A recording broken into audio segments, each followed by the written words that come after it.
আসসালামু আলাইকুম। আশা করি সবাই ভালো আছেন। আজ বাংলাদেশের রাজনীতিতে একটি অদ্ভুত শূন্যতা বিরাজ করছে। আজ জনগণ পরিবর্তন চাচ্ছে, কিন্তু তারা দ্বিধায় ভুগছে কার উপর আস্থা রাখবে।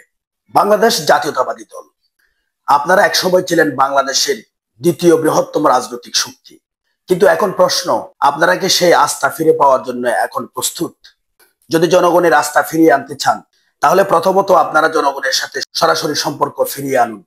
আপনারা দীর্ঘদিন ধরে রাজপথে আন্দোলন করলেও সেই আন্দোলনের লক্ষ্য এবং রোডম্যাপ বাংলাদেশের মানুষের কাছে সঠিকভাবে এখনো পৌঁছায়নি।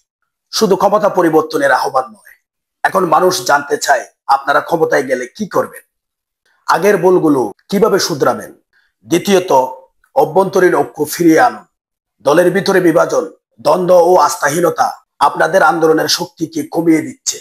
নেতৃত্বের মধ্যে যদি ঐক্যের অভাব থাকে, তাহলে মাঠের কর্মীরা আস্থাহীনতায় ভুগে, তারা হতাশ হয় এবং জনগণ মুখ ফিরিয়ে নেয়। তৃতীয়ত, আপনারা আধুনিক কৌশল গ্রহণ করুন। শুধু মিছিল মিটিং নয়, ডিজিটাল মাধ্যমে, সোশ্যাল মিডিয়ায়, অনলাইন প্রচারণা, যুব ও প্রবাসীদের সাথে সংযোগ বাড়ান।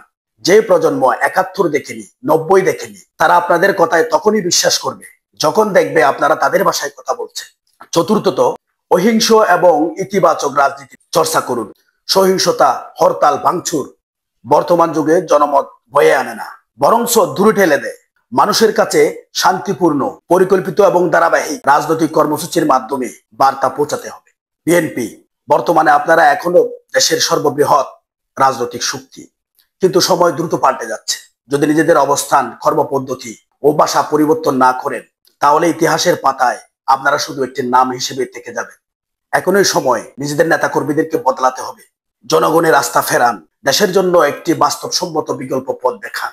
কারণ পরিবর্তনের সুযোগ চিরকাল থাকে না। সবাইকে ধন্যবাদ সময় নিয়ে ভিডিওটি দেখার জন্য।